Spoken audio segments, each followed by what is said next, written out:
Hello out there. Welcome to Telling Tales. Welcome to Wednesday Night Symbaroum. We are cracking on with the Witch Hammer, the second part of the Throne of Thorns campaign, and I come to you tonight from a magical land of intense neck pain. So do bear with me if I make the occasional noise. Who knows? It might even be one you like because you're weird. So it might all be fine. Not like that. Don't. I've already had that in the pre-stream discussion. I don't need any of that nonsense from you lot out there. Yeah, good start. Good start. So let me do some promo as per usual, and then we'll get on to introducing people, talking about recaps and all that good stuff. If you check down below this here video, you'll see a number of links to Twitch and links to YouTube. You can find us on both those sites. We stream here on Twitch and we transfer all those streams over to YouTube, like everyone does.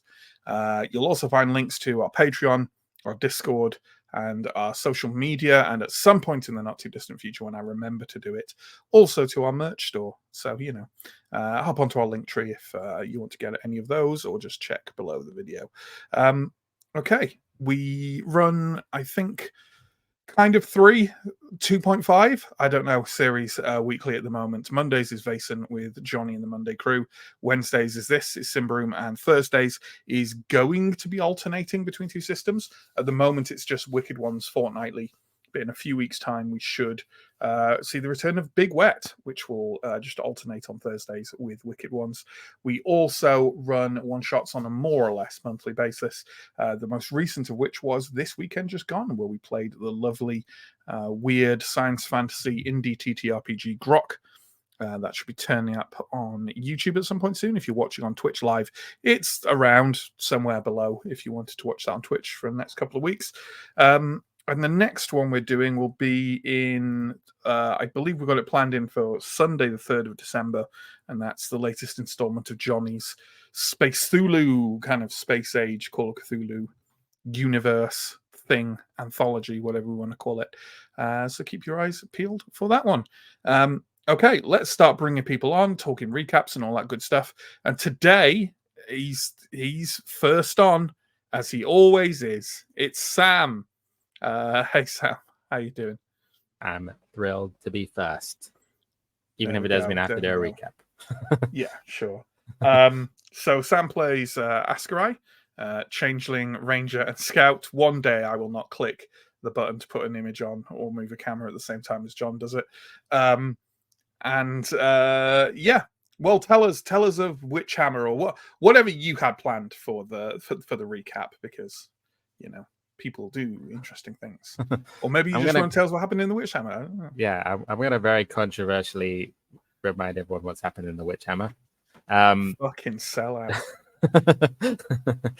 So we basically were deep in Davokar and Karvosti, and we heard a rumor that a person called Almendra, had found the way to Symbar, information on where Symbar is, which is like a kind of El Dorado style city of an ancient civilization in the depth of Davokar somewhere. And we also heard that this person was in trouble, so we kindly offered to help find her / find the way to Symbar along the way. And we've been on that quest ever since. We've gone to 3 places where we realized that she had gone before and kind of found this information herself. At the first place, we basically figured out where we were going to have to go and like more or less where this information was located. At the second place, we found sort of the method to accessing this information. And in the third place, which was we've just come back from, we basically discovered the kind of the way to get under Karvosti, where we know where this information is, and the map to get to roughly the right location. While all this is happening, at the same time, there's been a schism in the church. The Templars are now believing that Prius is dead and are doing their own thing. There's been the start of a war between the Ambrians and the barbarians. The Karvosti is under siege or just about to be under siege. basically absolutely everything that could kick off is kicking off, and we're like somehow navigating our way through this. We've just arrived at this siege camp at the beginning of last session, or a couple of sessions ago, and we're attempting to get from there to our ultimate goal, which is under Carvosti and the way to Simba and perhaps Almendra at some point, maybe. Yeah, that sounds about right.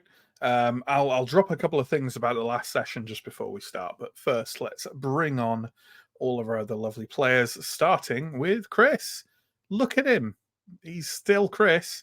Nothing's going to stop that now. Chris plays Theo, former infantryman and town guard turned sort of sellsword with a conscience. Chris, it's all about to go down. Do you think Steo's ready for what's going to come? All of Steo's plans are in tatters, and I suppose he's back to that normal situation where he's just trying to find a good and comfortable place to die at this stage, because there's not very much else that can be done. Aren't we all? Next up, it's good old Mike. His second week of return to the campaign. Mike plays Anton, Theurg of Prios, all-round holy man, pretty decent dude, and occasional hitter of things. Well, occasional attempting to hit things with a flail, and then less occasionally hitting things with a flail. Mike, how's Anton feeling about everything? I mean, pretty bad, as Sam put it. Like, everything's kicking off, and Anton is wrestling with the fact that, like, the group may be partly responsible for part of that kicking off, and has potentially quite a lot to say in whether it kicks off even more. Hence the moral wrangling that we did last episode. Yeah, there's definitely a weight on your shoulders. Further to Sam, Chris, and Mike, we have John. John plays Sir Arindar, last scion of House Dar, sort of wannabe noble duelist and owner of a very large cat. Sir Arindar tends to take a kind of slightly naive and optimistic view of the world, John. I'm sure that will be pummeled out of him even further as the campaign progresses. But how is he reconciling that with the responsibility the group currently feels? I don't know. Tough questions. I think he's on the line of, this is all we can do. All the solutions are bad solutions. This might be the best of the available options. I don't think he's quite at the let's lie down and die stage that Steo is apparently at, but it could always get better.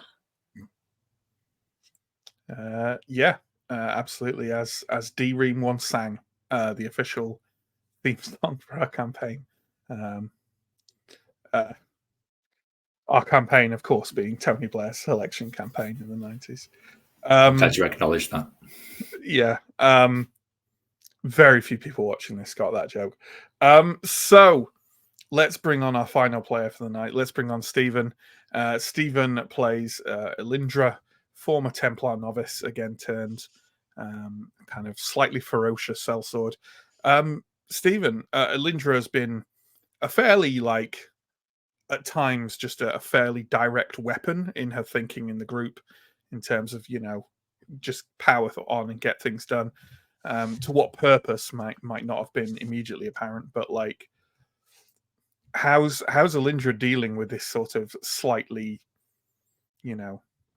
Byzantine politics of all this?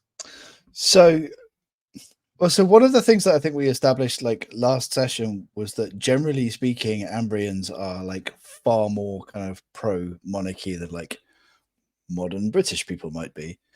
So definitely. So there's that tendency as part of the national character. But all that being said, I think every time she comes into contact with people with power or structures of power, she comes off badly, and I think she may well be on the way to becoming a full-blown anarchist. So that's exciting. Sure, again, aren't we all? So the only logical response.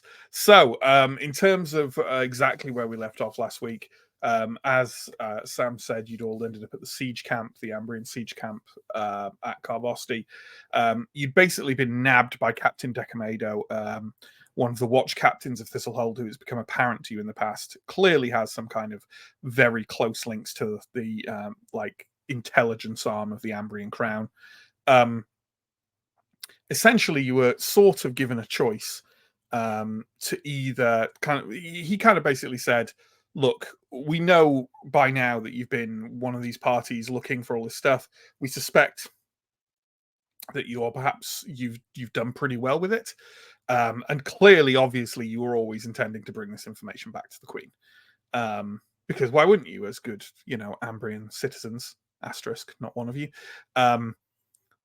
why would you not want to do this? And you basically, he left you to have a really quite long debate about this, where you thought of a number of things. You thought of kind of like, there was questions of kind of like, what's the best thing to do with the end result? What's the best thing to do in this moment?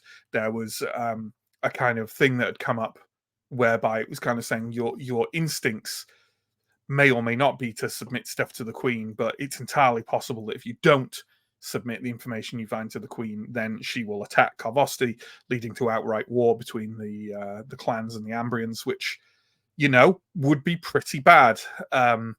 And essentially the conclusion you came to, and the trajectory we're going on, is you are working with the Queen on this, at least now. As far as going to Carvosti, getting there, getting in, you are working with the Queen. It's not that you're actively planning a double cross, although if you were, probably Steo is the closest one to having that bubbling over in his brain. But yeah, that's kind of the idea. And then you don't even know what's there, so you're like, see what's there, see what happens, see what comes out of it. But I think the idea is see the state the world is in when we get out, right? And what we have, and then make our decisions there. Although, given that you'll be working closely with the Queen's Rangers on this, that might lead to some additional complications if you don't decide to play ball. And that's essentially where we left off. You'd obtained some equipment, you'd obtained some pardons for your promises of pardons for your more nefarious allies in this, and you had departed from the Ambrian siege camp to meet up with the Queen's Rangers to the west, and then on to the Undergate. Am I missing anything? I think that's about it. Yeah. Yep. Context. Okay. I, off the top of my head, can't immediately remember how long I said it was marching from Volgoma to Carvosti, but my gut wants to say, did I say maybe about 2 days? Does that sound about right? I think less, but I'm not sure. Maybe a day and a half?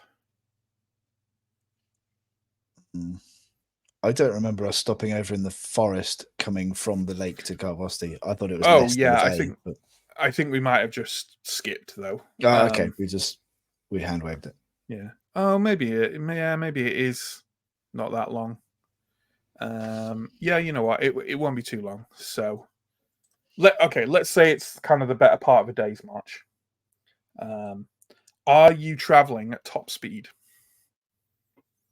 Because I don't know if you want to take time to kind of debate or think anymore. Because I feel like you had the big talk, and then Decamado came back in and went, "Oh yeah, and obviously you're working with the Queen's Rangers and you're going to meet them now," which he had kind of alluded to beforehand, but he made it very explicit. So I don't know. Did you want to have any discussion of how you're going to handle that? Where and when are we due to meet them? You are going to meet them at the Blue Altar Stone, which is that sort of huge rock of blue-grey granite worn down to a kind of egg-like shape that you observed from the boat on Lake Volgoma that you're pretty sure is the marker that was implanted into your brains by the High Priest on Yefron Isle. I think we definitely have some discussion once we're 100% certain there's nobody out listening to us, and Mm-hmm. like Yeah, you can get like an hour out from the siege camp or something, and then yeah, sure. I mean, I think the plan we have is the only one we have, but I think we need to be aware, both sides, that the Rangers may have orders to get rid of us at some point, and it may be, depending on what we find, necessary to get rid of the Rangers, frankly, at some point, depending on how things go and what we find. Yeah, I think it's important that we're prepared for the idea that although we might not be unified on this as a group, there are people here that, given an opportunity, will try to find ways to undermine the spreading of the knowledge of how to get to Symbar for the safety of everybody, and that they may take those opportunities quickly and without warning.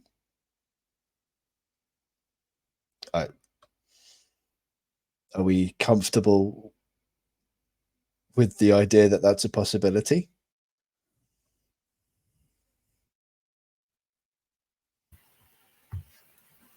I'm pretty comfortable with that. I think I don't know if Gesto is part of this conversation. If he is, then I will like. It's up to you. Elindra is okay with the Gesto being part of that conversation because Elindra knows that the Gesto is kind of on side on this. Yeah, probably. Yeah. But I think we need to be mindful that we do not antagonize the situation until we absolutely 100% have to. Yes. We're playing a role here for a while.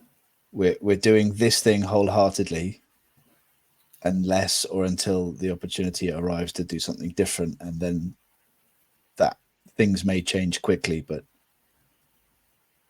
I think that moment may not come. attacking a ranger is quite extreme, though. There are civilizations at stake here. I know, but if we were going to attack one of the Queen's representatives, then why did we say we were...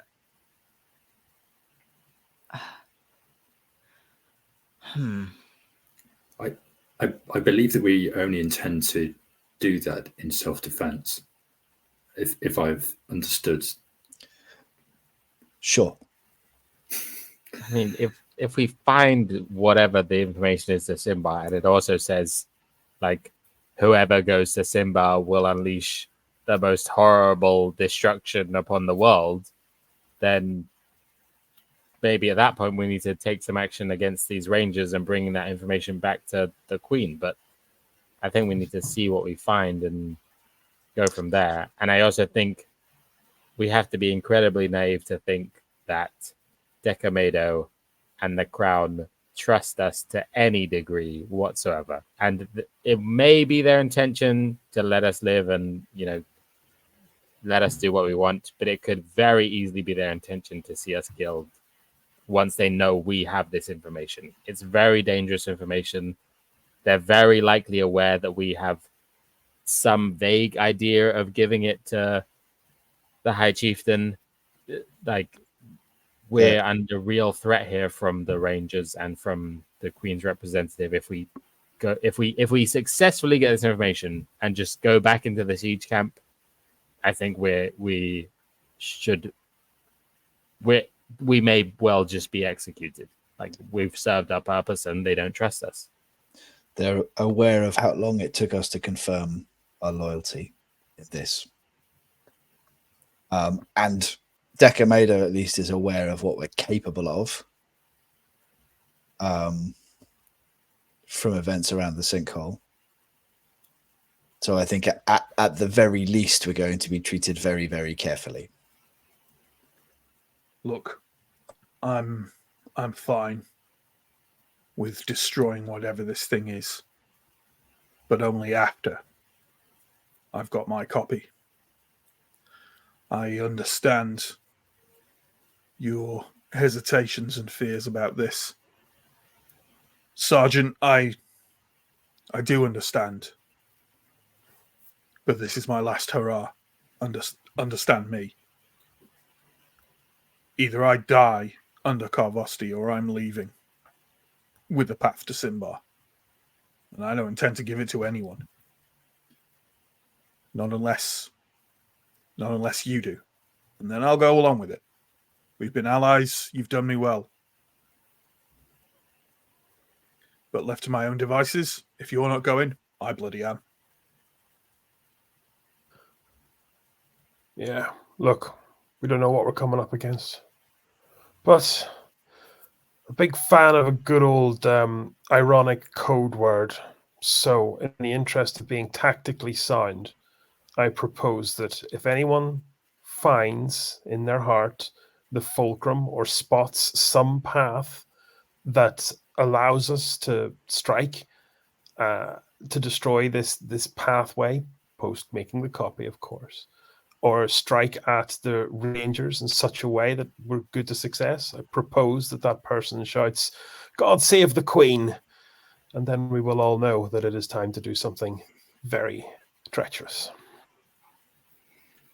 Which god? I assume you mean Prios. Of course, I mean Prios. All right.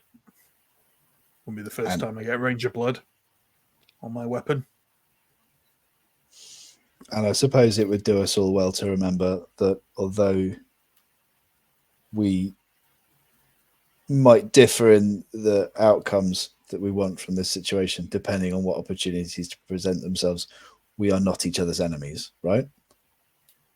Yeah, we've been less of a chance of getting out of the forest alive before at each other's throats.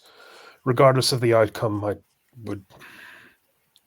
don't want to do anything to break this fellowship. I have assumed that this conversation is happening a little bit away from Yosefia and her men, by the way. Yeah, as people who aren't as trusted. With them. Yeah, I think De Gesto could be in, but the others not so much. Sure.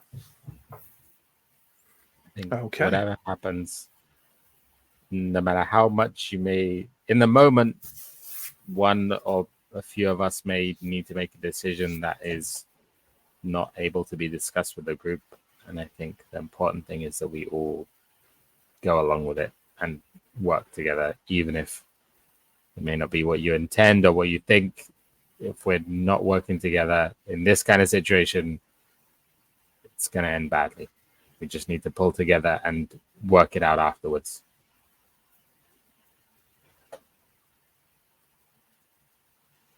Okay. Does that seem to be the last word on the matter? Okay, then. So kind of no further to a plan, but we've got a plan for a plan, at least. And as you know. Got a code word, which is the fulcrum of any good plan. Yeah, I mean, obviously, as you know, a former project manager, I completely agree.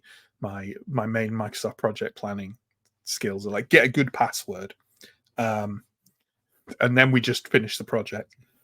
Look, we're working hyper agile, okay? hyper agile. Nice. Okay.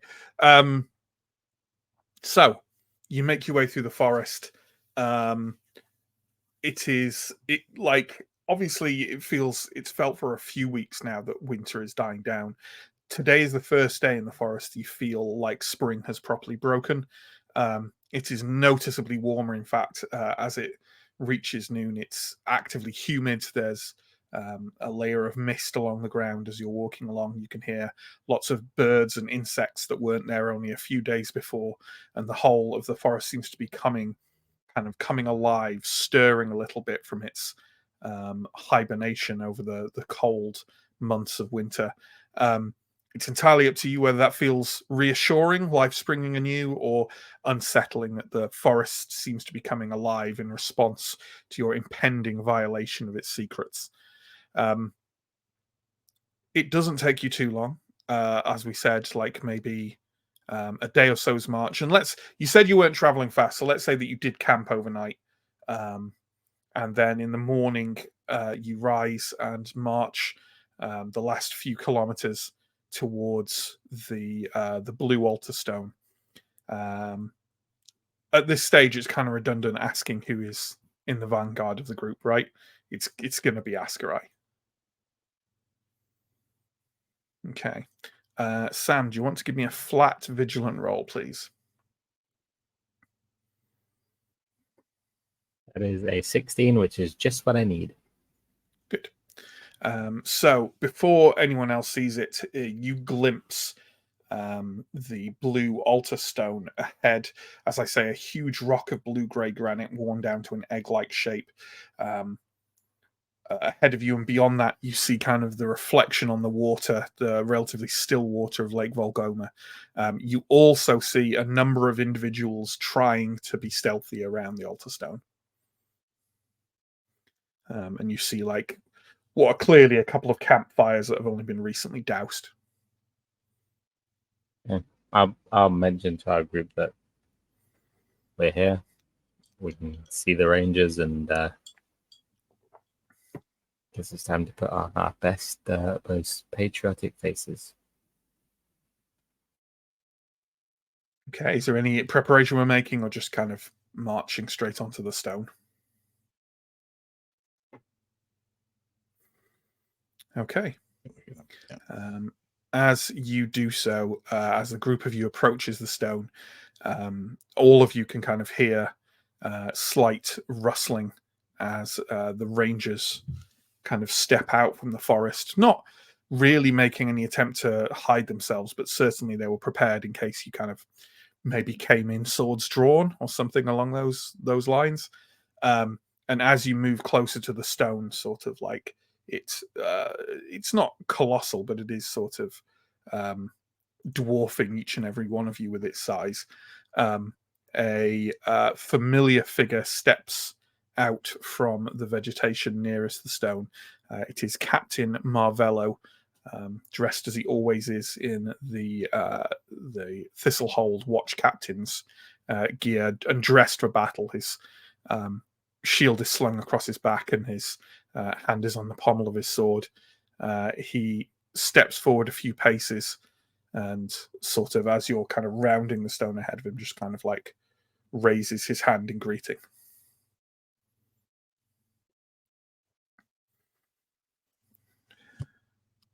Captain.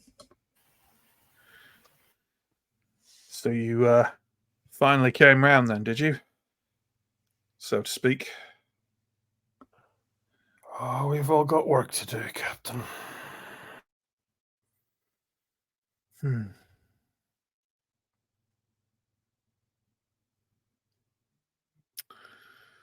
All right then.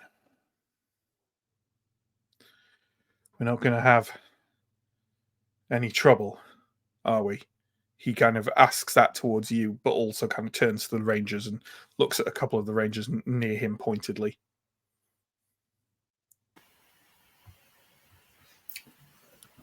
No trouble from us. We, we're here for a reason, and we want to get out of here safe and sound, just like everyone else. I'm willing to bet there's going to be more than enough trouble waiting for us in those tunnels. I wouldn't take that bet. We're all here on the Queen's business. We're all here on Ambria's business. And every man and woman here, I'm sure, if we go through with this, can be on the road to Symbar when it's decided that that's what's best. I know that some of you might feel pressed into this course of action. But the Queen rewards the faithful and the loyal. And even if you're below her attention, you're not below mine. And I'll do what I can to make sure that everyone who comes out of this and brings this prize home gets the reward they deserve. He doesn't say that because I realized how that... He doesn't say that in a manner where it might be like, the reward they deserve. Marvello's a pretty bluff, straightforward guy. That's his actual earnest attempt to be like reassuring. Yeah, that was his speech. Is Marvello, at least at a surface level, at the same rank as Decamado, or is he below? No, there are 3 watch captains of Thistlehold, and they are 2 of them. Yeah. So on the surface level, yeah, they are indeed the same rank. Yes. Okay. I mean, neither of them are particularly like... They serve the Queen because everyone in Ambria serves the Queen, but they don't report to the Queen. They report to Night Pitch, and then beyond that to the Duke of Narragor. Like so. And then the Queen, you know what I mean? So, like, yeah. But we have neither of them sense are that on the Decamado... surface of it the Queen's men. But, yeah, I mean, it's pretty clear that Decamado is. You're not Yeah. so sure about Marvello. You've not seen anything in the past that would indicate to you that he's anything but a very competent, well-respected watch captain. Loyal, but not necessarily connected. Correct, yeah. Yeah. He's not a noble, for a start. So, there we go. There is a slight rustle as someone else emerges from the vegetation nearby, and Captain Lindra steps forward and says, "Well, that's the big speech. Thank you, Marvello. I think we all know what job is to be done, even if some of us decided to be a hindrance rather than a help at crucial moments in this quest." She glances at Anton quite pointedly. We had to go on a bit of a journey, both literally and metaphorically. Let's just say that. Absolutely. Did your journey include having your friends and peers eaten alive in front of you? I was sorry to hear about that, Captain Lindra. While our girls may not have seen the line at that time, you know that I have a deep respect for you, and I wouldn't have wanted to. I didn't want you to have to go through an experience like that. Well, let's hope I don't have to go through it again. Indeed. She kind of glances away from you and essentially just walks off. You definitely get the impression that didn't that didn't really do anything for you in her eyes. There are incidentally there are, by your count, there are 6 rangers surrounding you, by the way, in case you wanted a rough number of how many there were. Are there any guard people or army people with Marvello? Or is it just Marvello and 6 rangers? Marvello, 6 rangers, and Lindra are the only people. Oh no, I'm talking absolute nonsense. Sorry. There is also a youngish woman dressed in the robes of the Ordo Magica. She is, in fact, in master robes, and she looks very young to be a master, but evidently she is. She's covered head to toe, as far as you can see, in various different scars that seem to be caused by cuts and acid and flame. and she wears kind of some, members of the Ordo kind of decorate themselves with certain things. They wear jewelry or whatever, and she has like a very simple looking pearl necklace around her neck. Her hair is cut in quite an unusual fashion for an Ambrian, but not completely unheard of. Essentially, she's got a kind of like short Mohican cut at the center of her head, which almost usually when you see it on an Ambrian, you see it on someone in the church as a kind of mark of asceticism, but who knows why she wears it like this. She's observing all of you with a fairly suspicious glance.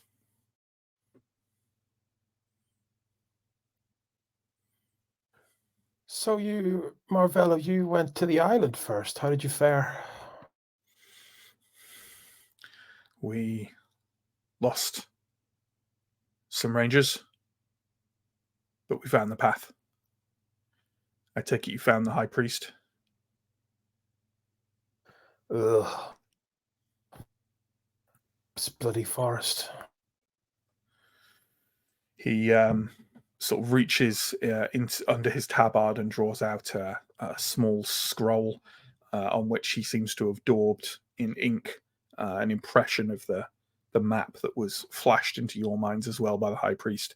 Have to say, his is much better than any of yours. Yeah, his map drawing equipment handy in time for the vision. Yeah. Thinking ahead. That's why he's a captain. Maybe he's got a photographic memory. Side note, he's got a photographic memory. I just made that up.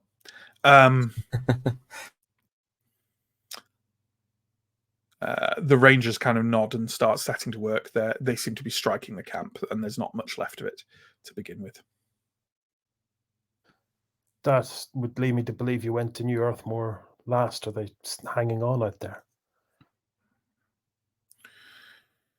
Aye, we went to see Elida, the girl. The village is struggling. It's safe to say. A lot of them seem to have died in the conflict that you helped them with, though they didn't really seem to see it that way.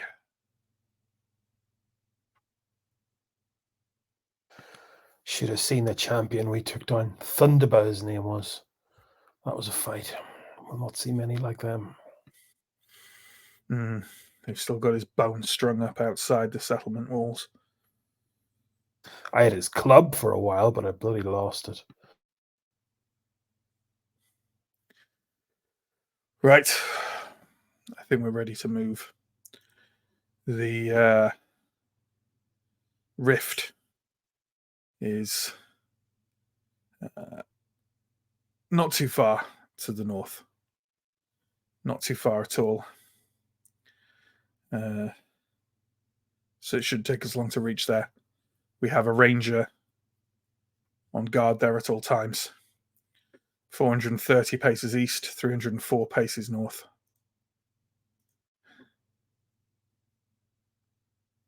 Right, let's go poke at what is probably going to be our deaths. I've missed your optimism, Sergeant. He strides out, the mage just behind him, a number of rangers following him, and with Lindra kind of taking up the rear. Her and De Gesto share a long, meaningfully hostile glance as he turns to move at the rear of your party. Eusebia is being very quiet, by the way, as are her men. They're just kind of perhaps trying to stay under the radar a little bit, is the impression you get.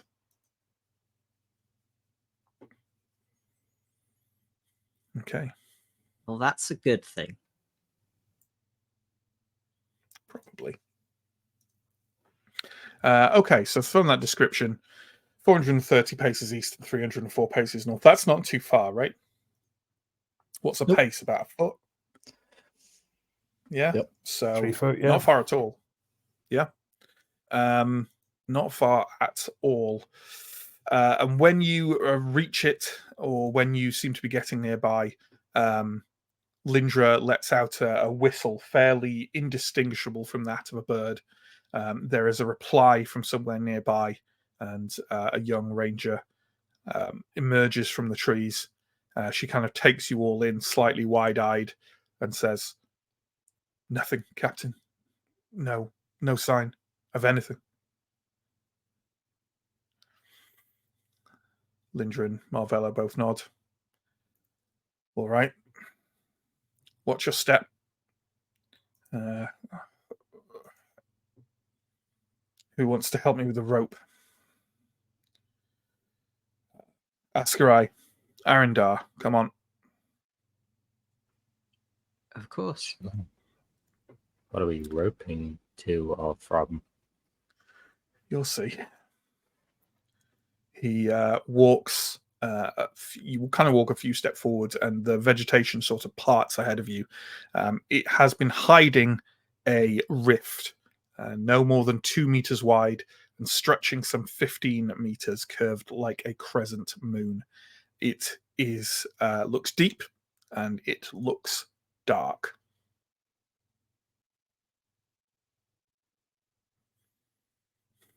It's about 30 meters from the surface down to the bottom.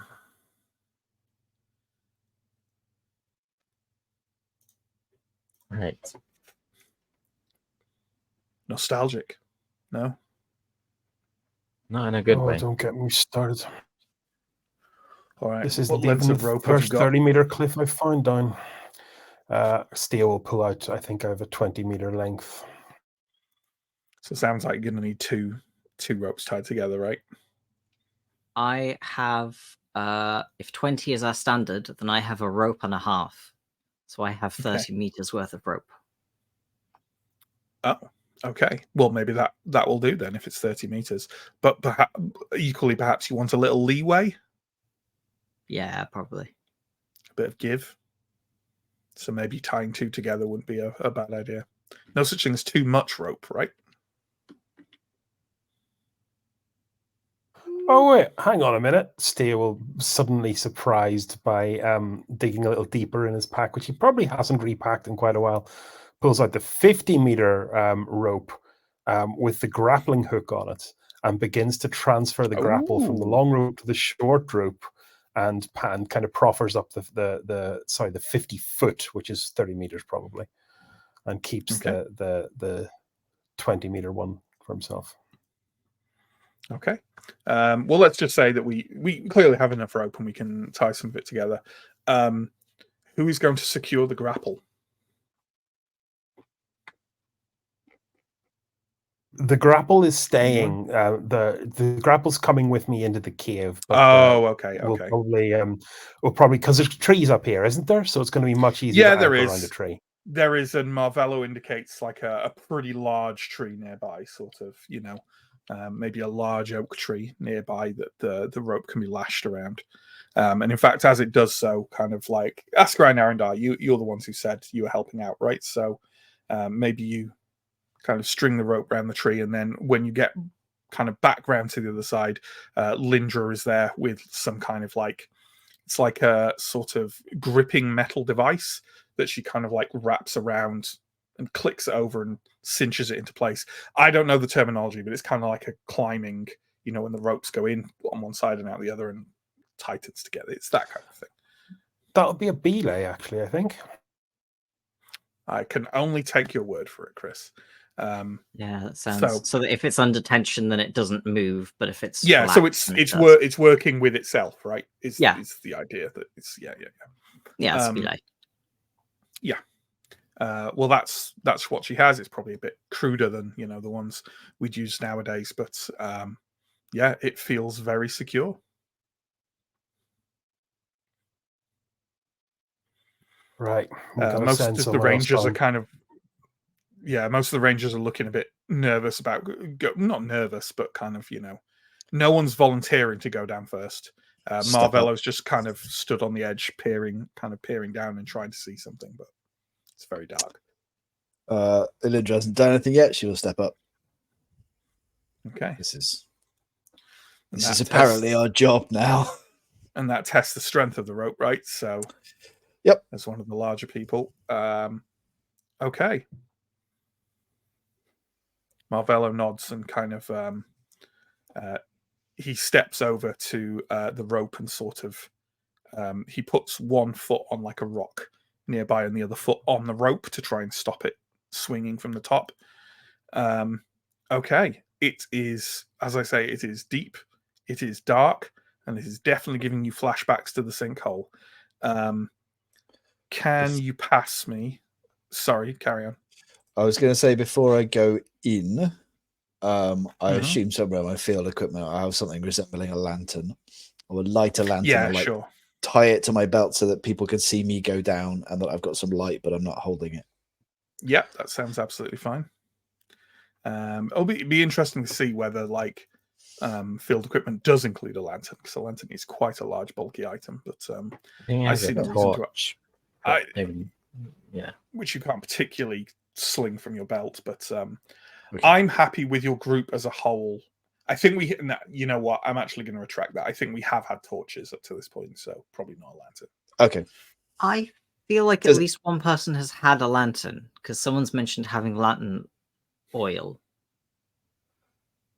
It might have been Steo, because it's the kind of thing Chris would mention, but I might be making it up equally. Ultimately, has anyone got lantern written on their equipment list? I haven't. No. I don't think we have lantern. Cool. Then I'll go down in the darkness. Well, that's where I would just light a torch and check it off the edge. Throw it down. Yeah. Yeah. Obviously, 30 meters down, that basically gets swallowed up by the darkness. But hopefully, when Elindra gets nearer the bottom, it will provide some light. Nearer to the lake of petrol. Yeah. Okay. Elindra, can you give me, please, a vigilant roll at a +3? Sure. I need a 13 and I roll a 4. Okay. Yeah, you're about halfway down. It's been fairly easy going. The sides of the rift are kind of very vertical, but they're not jagged particularly. So you've been able to find your way down without, losing your footing on a loose stone or something. You are about halfway down now, and you can see the dull orange light of the torch that Askarai threw down somewhere down below you, about 15 meters below you. Are you just going to carry on? Unless there's reason not to, yeah, I'll head towards the torch. Absolutely. Can you give me another vigilant +3 roll, please? Yeah. That's a 6, so that's another pass. Yep, you reach the bottom perfectly fine. The torch is guttering slightly, but it is nearby. You can't see anything sort of untowards. All you can see is the rest of this crevasse, this rift, passing deeper. You think you're at like a kind of southwest point, and you think it's kind of curving around sort of to the northeast. But you can't see anything untoward, as I said. Okay. I will pick up the torch. I guess I need to untie this rope, right, for someone else to come down. Yeah, if you tied yourself to it, then yeah. Yeah, so I will let the rope loose. I will pick up the torch, and as best I can, I will kind of wave it up to the surface, and then we'll mainly just turn and face the rest of the crevasse with the torch and stand guard. Yeah. Sure, absolutely. Okay, assume that NPCs are coming down intermittently between all these. But who is the next of you who can roll dice? Who is going to come down? Give it a go. Sure, absolutely. Well then, give me a vigilance +3 roll, please. Okay, need a 19. That's a 9. You're on mute. You make your way halfway down. Absolutely fine. Give me another one. Okay. That's a 1. Yeah, great. Well, you know what? When you get to the bottom, as a reward for that 1, it suddenly occurs to you that Elindra did untie herself from the bottom of the rope, and then came down. It actually might be. Oh no, because then they couldn't tie themselves onto the rope. No, because I guess people are pulling it up, tying it around themselves, and then climbing down. Right? Yeah, that makes more sense. Never mind. Then I won't give you anything. So you came down. There's now like a couple of rangers down with you. Captain Lindra is also down there, as well as the Ordo Magica mystic, who you have absorbed from overhearing her talk to Marvella, is called Alicina. Who's going next? I don't mind going.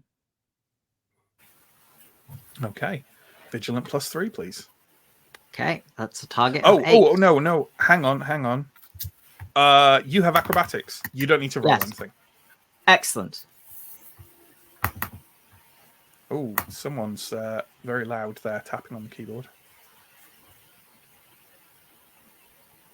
I can only imagine it's Mike, because he's the only one. It might be muted. Mike. I think it was me. Apologies. I have stopped.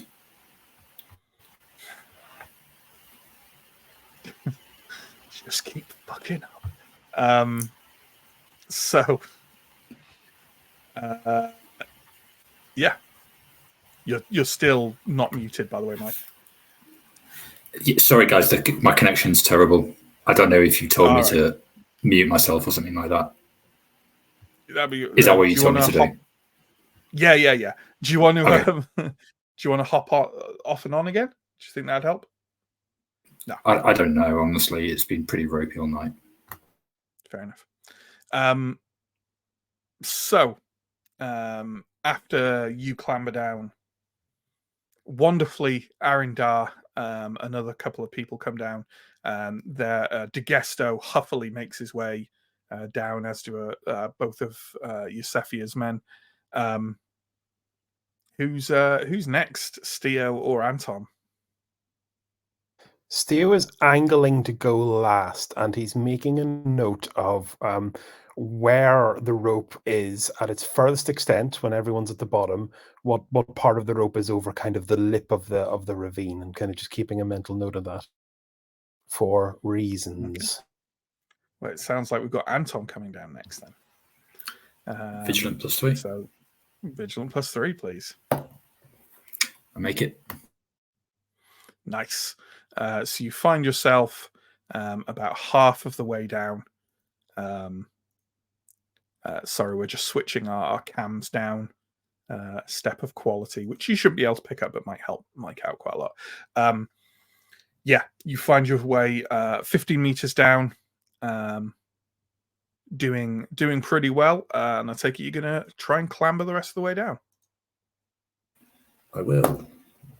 And I make it. Nice. God, what is all this rolling? Wonderful stuff. Okay. At that point, a number of other individuals make their way down, including one ranger who manages to shift a loose rock with their foot about halfway down and then plummets a good 15 meters to the ground.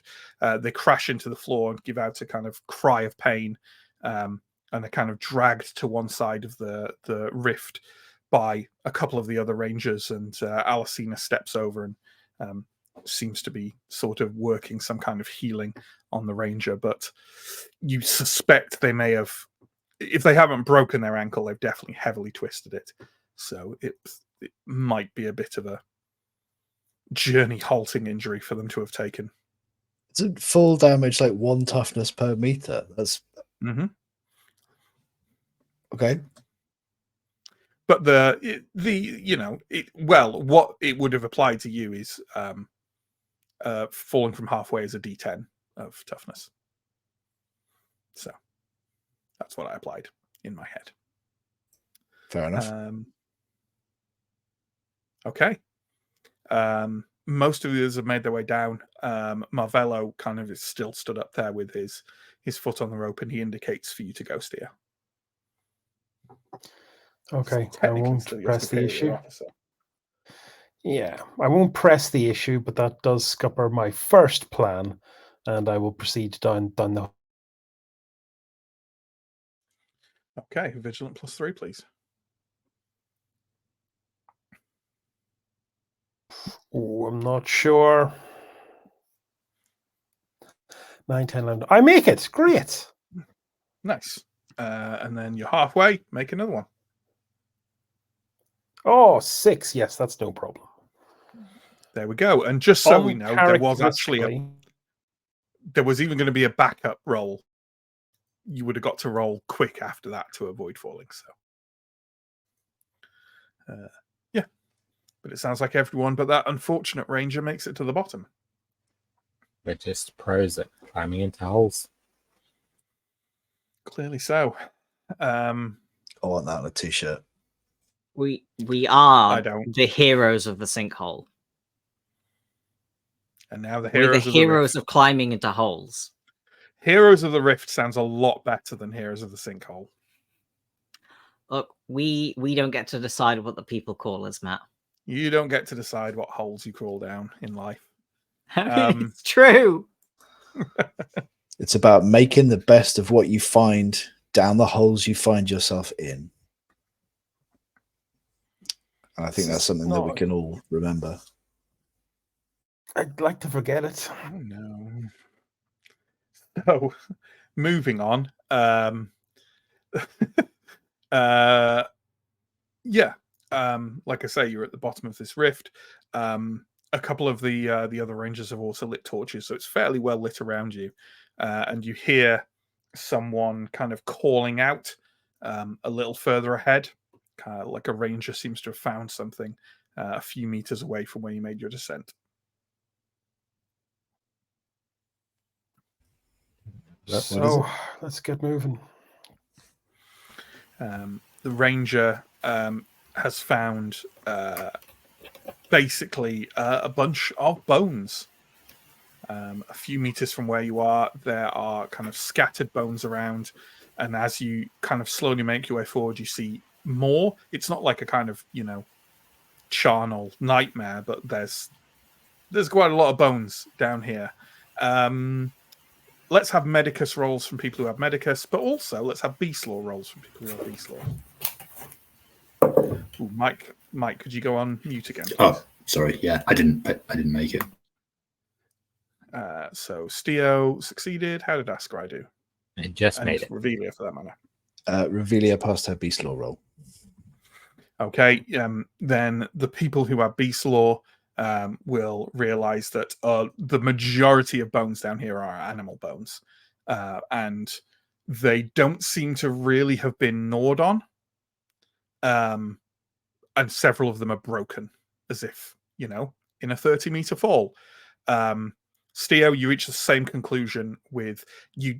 If you had to guess, you'd say there's a couple of people have fallen down here over the years. They're kind of wearing, barbarian style, or the remains of barbarian style clothing, but absolutely all of them have decayed to the point of, it's just bones.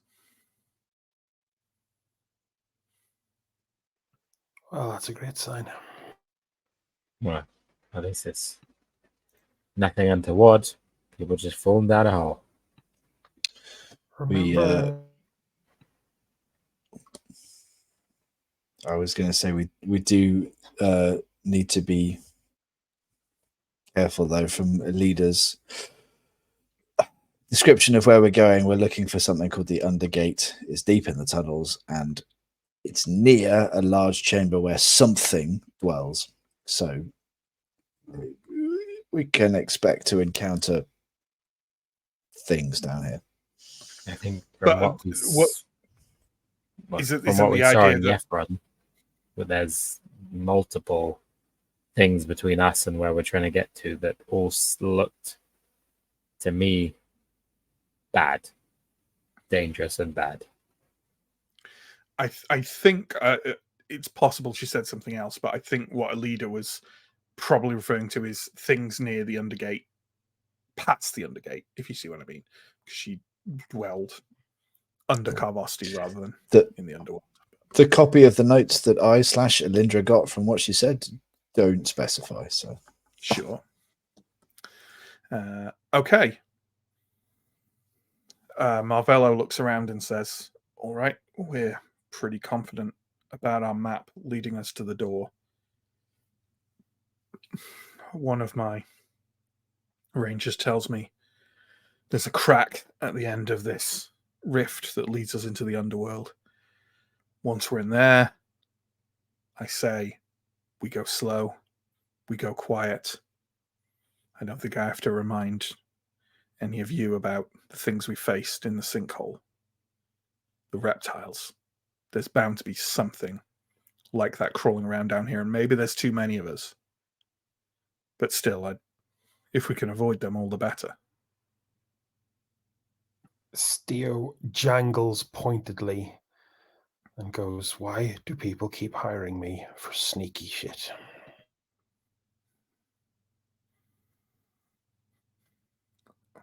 I'm entrusting a couple of my rangers with my map. Askarai, do you want to go alongside them? Try and lead us through here with what you cobble together from Yefron?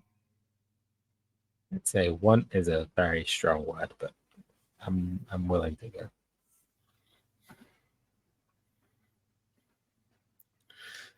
From behind you, Steo, there is a voice that says, "Put the glorified fucking copper in charge."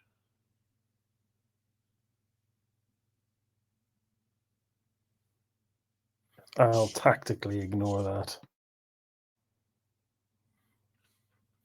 Okay, now, a while back, there was talk of kind of trying to compile a central map from all your maps of Yefron. And I'm assuming that didn't happen because I don't remember seeing it.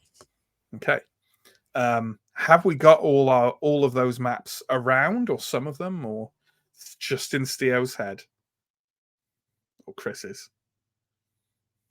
I didn't ever draw a map. I just wrote down what Fair I enough. remembered from it. Also a thing. And we have a yellow square. Amazing. Sure. it was mostly an east to west sort of passage. It had lots of wiggly bits coming off to the north and south. Yeah. Well, regardless, Marvello seems to have a pretty good version of it from what you remember. So using that and all the ones you put together, you know what? Let's have Askarai roll for this, and we might get a safety roll if he fucks up from the Rangers. But can you give us, Askarai, a cunning roll at there's 5 of you who did it, and Marvello's one is pretty good. So I'm going to give you, I know your cunning isn't terribly high, so how about I give you a cunning roll at what is your cunning? It's exactly average. 10. Okay. I'm going to give you a cunning roll at plus. It's pretty good. I'm going to give you a cunning roll at +5. Okay. Because as this kind of crack opens up in front of you, you know, as you start moving through the passageways and grottos of the underworld, you kind of get the impression that, you know, you think all these maps together, they do seem at least accurate in that the first place you come to. Let me just try and look at my own copy of the map there. Like, it has like a sort of wider opening, not far after the rift, like a sort of cave or grotto. And it has the correct number of cracks in the wall off it from the map. So it seems like it's probably pretty accurate. So for each one of these grottos, I'm going to ask you to roll cunning. And then we'll see how we do, right? Okay. I need a 15 is what I need. So. Pretty good. That's a 9. Okay. Yeah, you're fairly confident about this first one, and after kind of conferring with the rangers, one of them's the woman who is kind of standing guard by the rift. They seem kind of a little. She seems kind of reasonable to talk to you. The other one, the man, seems maybe a bit like he's not sure if you're not maybe superfluous to requirements here, in that they've been planning to kind of delve down here with this map for a while. But all three of you agree that the way through this grotto is the crack almost opposite the way that you came in. Does that head roughly east? Is that where we're heading? It does head roughly east, yeah. Okay. And the crack you're heading through is a lot smaller than the one you entered in. It's only about half a meter wide, so some of you need to kind of like turn your bodies and sort of try and shuffle along sideways, probably Degesto and Steo and Alindra being the primary ones, but maybe Marvello also needs to a little bit. You emerge after a few minutes into another grotto where I will need Askarai to make us another cunning roll, please. Okay. Is this at +5 again? Mm-hmm. Okay. That's a 20. Oof. Do you want to re-roll, or do we want to rely on the rangers for a backup save? I'm sure the Rangers have got it. They probably got it. That's also going to say whether you listen to them or not. They've got a better cunning than you. I'll say that. Okay. The Rangers are fairly sure that again you need to cross this grotto and go into the crack on the opposite side.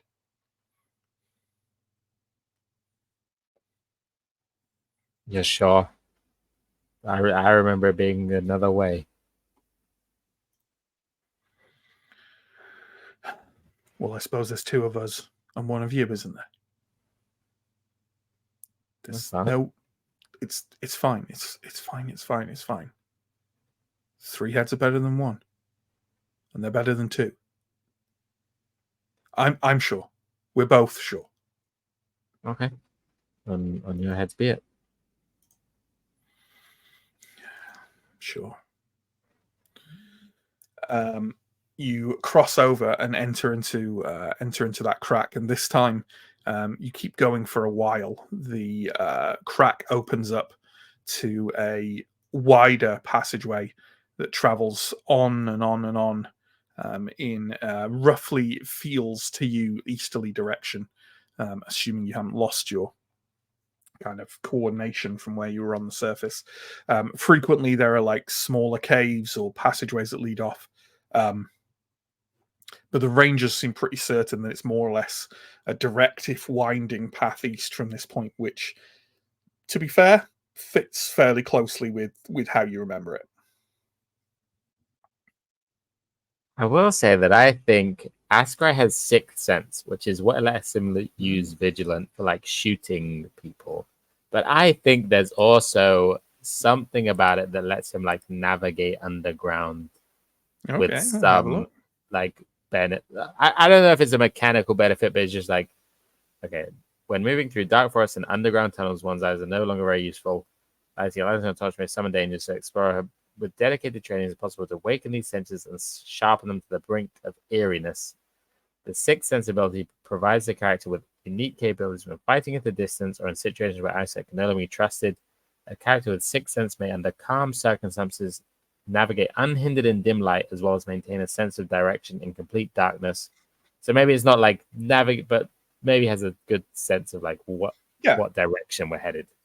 Well, you're fairly sure you are heading east. You're pretty sure of where you are. Okay. So it all seems good. And at this point, we'll come back to some more die rolling later. But if you think about it for a second, you're going to be traveling for nearly a day back, right? Because you're heading to Undergate. So with that in mind, you traverse for hours galleys and grottos and caves of the underworld. The tunnels slant both upwards and downwards. So do the grottos themselves. Sometimes you need a rope to climb up or down steep bedrock slopes and masses of cobblestone. Some of the deepest grottos that you venture into are warm and humid, with luminescent moss covering the floor, walls, and ceiling. And that is one you find yourself in now, as Marvello and Lindra call out for basically a halt to the march for half an hour or so to get something to eat and rest everyone's legs. Over on one side of the cavern is a large pool of still water. It's very, very clear. You can see, like if you stand over it with a torch, you can see all the way to the bottom. You can see there's nothing lurking in it, nothing, obvious.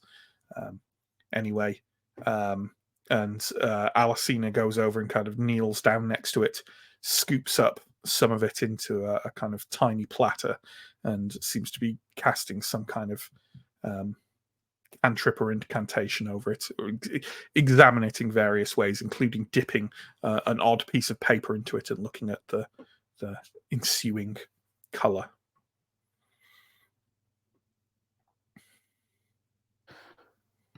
Kind of, I suppose there'll be a bit of a lighter moment then for chat and stuff like that.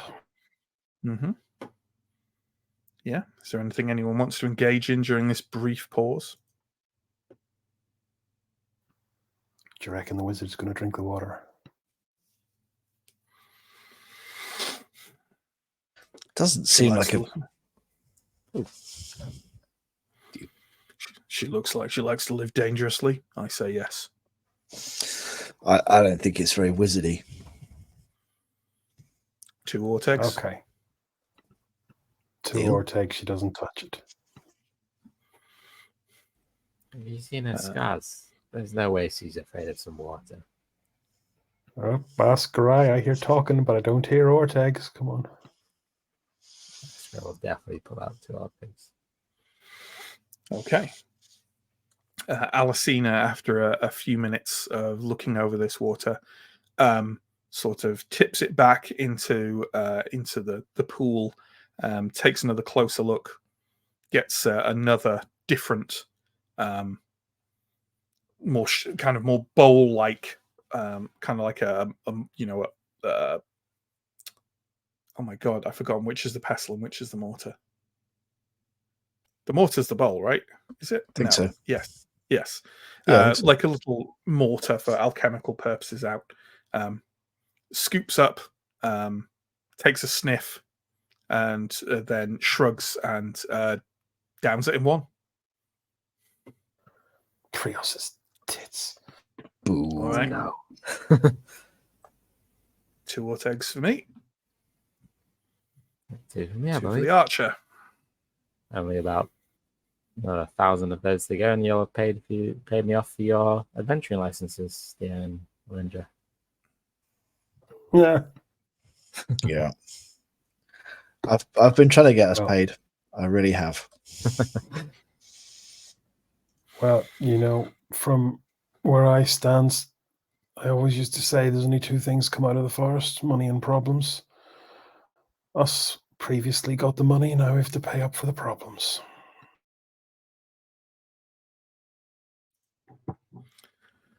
I mean, it's only 2 Ortegs, Theo. It's not. You don't have to be that bad a loser. Shut up and drink your haunted cave water. DeGesto shrugs and says, well, when in Ravenna, and stands up and walks over to the pool and fills up his one of his canteens with it. Usually the one that's full of alcohol, so seemingly Carvosti is important enough that he's not going to be drinking. Wow. That's bad news. Or it's bad enough that he's already drunk it all. Sure. Look, it's definitely a good sign that the water's not cursed. Hopefully. It's doing well. We don't know that it's not cursed. We just know that the mage was confident enough that she could overcome the curse? It's either a really strong curse that can't be detected by this powerful mage, or is not cursed. So it's either great or absolutely horrible. Either way, I think we can drink it. I'm going to very pointedly just bring out the water skin that I filled up before I left the camp. Yeah, And same. drink some of that. I'll actually toast Alindra with my camp water. Yeah, and you were definitely close enough to Volgoma that you could have refilled it at the Blue Altar Stone as well. So yeah, it's up to you. Side note: whenever anyone in any setting for the last 25 years has said that something is cursed, the only thing I have in my head is Benny from The Mummy. Chris understands the reference. That's another multi-decade callback there, Matt. You need to tick some talks. I'm sorry. Friend. Are you saying that The Mummy is not evergreen? Is that suddenly what we're saying? I'm not sure. I'm down with that. I get the reference to the character. I don't get the reference to the scene. All I can think of is, "Hey Benny, you're on the wrong side of the river." Of the river, yeah. All the way through the first half of the movie, at any opportunity, Benny says that where they are is cursed, the thing they found is cursed, etc. In a kind of the curse kind of way. As long as we don't get the graphic matte descriptions of beetles crawling under our skin, I'm okay. Sure, that's fair. I want to watch The Mummy now. Stream's done. So yeah, you found yourself pausing in this grotto of luminescent fungi, luminescent moss in this pool. About half an hour later, Lindra stands up and calls for everyone to carry on. DeGesto makes grumbling noises again. Clearly, he's not too happy about following the orders of a ranger. Please also know, though, Yosefia and Hamem have basically not said a single word since meeting the rangers. If not for like a kilometer before that.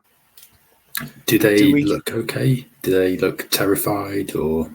No. They look fine. They just really look like they're keeping their heads down. Is this one of those situations where that provisional just in case kind of sort of a pardon thing looks like it was definitely a good idea? Maybe. Okay. You can tell. I'm not going to ask them about it in the cave when there's echoes and everyone's within earshot. Like... Yeah. So what did you do to warrant a pardon? Pardon. Okay. Pardon? Quite. Sam's left. I was going to ask him to roll another dice. But that's fine. We can just carry on. So you're making your you stride forward for another sort of hour or so, following the path laid down by Askarai and the two other rangers, before you find yourselves in again another grotto. This one, the path has been rising up, and you're faced ahead with a sort of scree of cobblestone that requires some ascending on to get to the top of it. And while we're waiting for Sam to come back, why not let's have everyone have a quick roll to see how they do with that.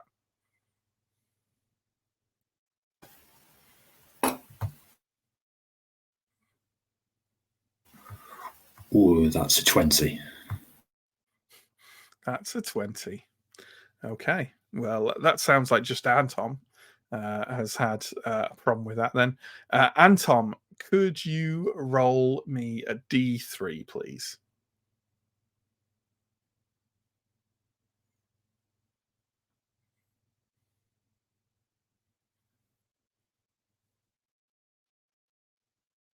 Oh, you're on mute. That is 3. Okay. Anton, you take a pretty bad tumble. You basically kind of bounce most of the way down this scree of cobblestone, kind of rolling over on your side after kind of part of it just gives way underneath you and leads like a sort of avalanche of tiny rocks moving down to the bottom. Can you give me an armor roll, please?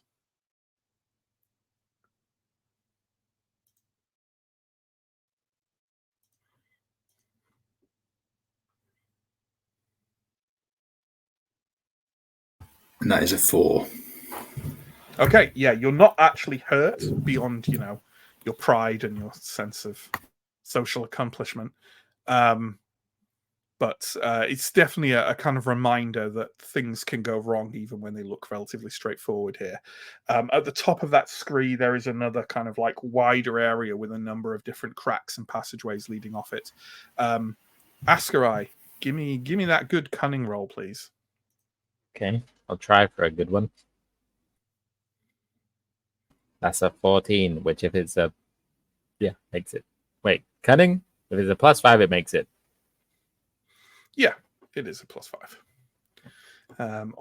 You know what? I realize that there's a malice I should have applied to this from the book, so I'll be applying it for the next 2 rolls. So have that.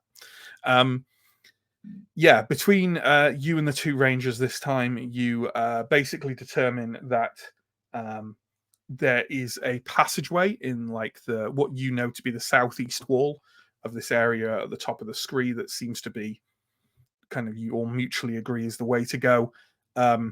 Incidentally, over the last hour or so, you've seen kind of signs of maybe something living nearby. You've seen some kind of like scat around and kind of the sign of maybe old bones that have been chewed on. But there's no kind of like telltale stink of predators yet. And you've seen nothing, nor heard anything actually alive. So there's definitely life down here, but you seem to be steering fairly clear of it for now. And as you travel onwards for maybe another hour or so down a fairly straightforward passageway, you find yourself again in a wide open chamber, perhaps the largest one you've been in so far, stretching off so far to the west that you kind of, even striding a few meters like in that direction, you can't even see where the kind of curve of the roof starts coming down ahead of you.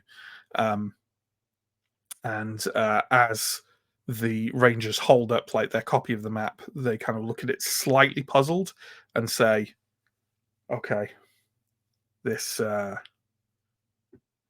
doesn't exactly look like it does on the map.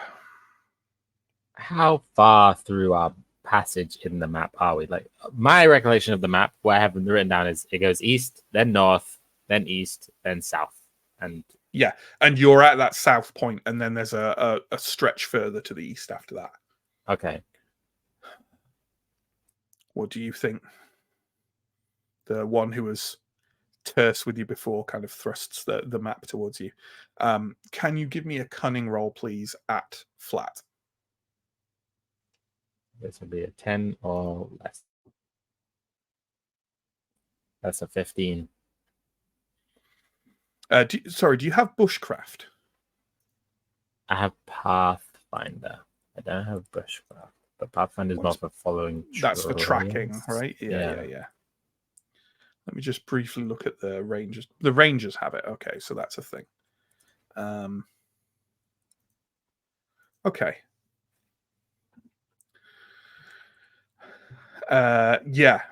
It's up to you whether do you think you have it wrong, or do you think you just don't know? I mean, do we see the exits of this chamber? Is it that this chamber doesn't exist on the map? It does exist on the map, but it's definitely not shaped like it looks on the map. So there's a possibility that this isn't the chamber. There's a path leading off to the east. There's a path leading off to the one you came in directly to the north. There's another path leading off to the northwest, and the cave stretches further west to look.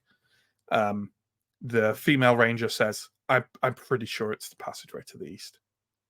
And that seems to tally with the direction. Yeah, I would think, based on what we have on the map, east is where we need to be heading, and it's where we need to be heading overall. That's probably the way. But we'll say, I agree, the chamber is not what we expected from the map, but if it's a direction, you'd think east.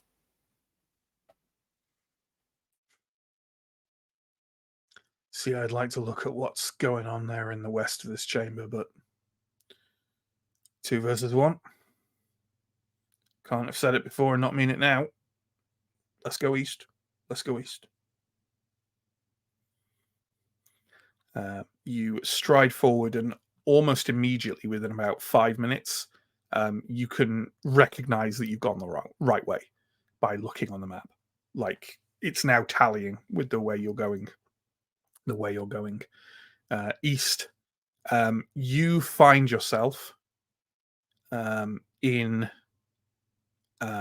within another hour or so in another grotto. You're fairly sure it's the final grotto marked on the map, that if you pick the right pathway from here, you'll make it to the Undergate. There are, however,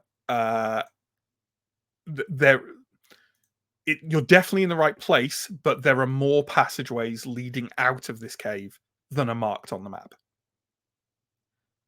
Can you give me another cunning roll? Flat. Okay. It's 10 or less. That's a 14. Okay. The male ranger again seems kind of lost, much like you. And the ranger who was kind of on sentry duty up by the rift kind of looks over it and says, yes, east. Still east. That's all we need to do now. Go east. It's that one over there. Look, on here, it's just to the north of a wide passageway leading to the southeast. That's that one. To the north, that one. That's the one. She's got me beat. I mean, I don't know. So I guess if one of us thinks that's the way and the other we don't know, then what other passageway will we take? Are we are the rest of us within earshot of this conversation? Yeah, absolutely. Everyone Every time they stop, you realizing can hear we've got them, no yeah. fucking clue. Lynch is going to lean in and go, I don't know if this was supposed to be advice for after we got to the Undergate, but a leader was pretty clear that we should always follow the wider tunnels.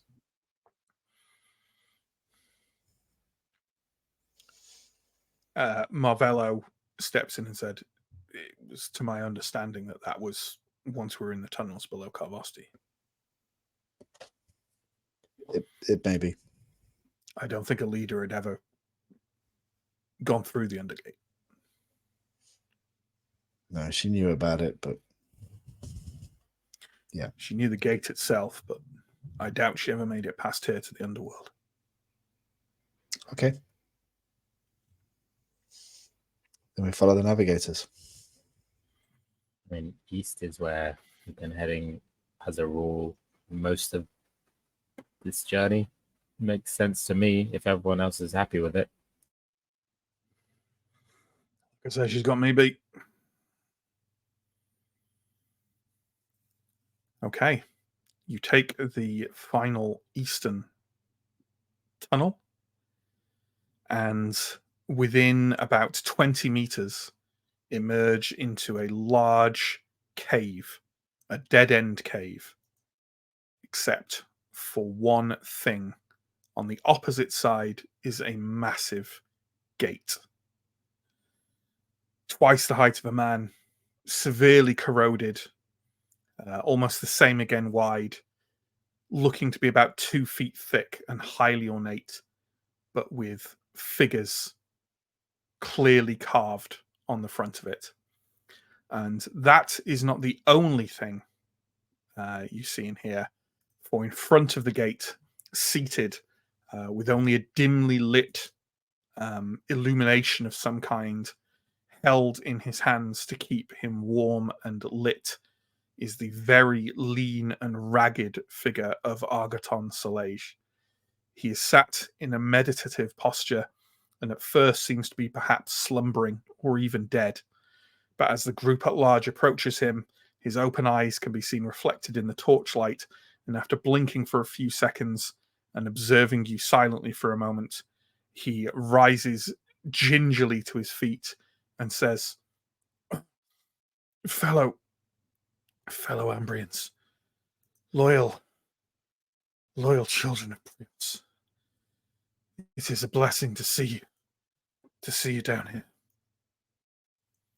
I had no confidence of being able to survive by myself past there. And besides, I'm not sure I can open the gate. He has on still ragged black robes, and the ancient-looking fine short blade hung at his hip, but seems his expression is somewhat haunted. He seems to speak and move with purpose, and gladly accepts some food and drink that's being proffered to him by Marvello. Just to double check, because it's been a while, but we know who this guy is, right? I had to look it up. He's the head of the Black Cloaks, right?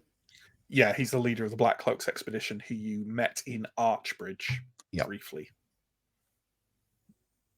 He's not looking good. Is there any sign of corruption? Or is That's just a really good question. Give me it's pretty dark in here, so give me a vigilant roll. But you got a number of torches on him. Vigilant roll, let's just say a -1. Okay, need a 15. That's another 20. Yeah, you got no idea. Realistically, you got no idea. Or actually, it's a 20. If you want, you can think he's corrupted. Okay. I'm going to ask probably Anton, as who might know this best. That looks. Sure. I'll try and say this out of earshot of the people not within our party.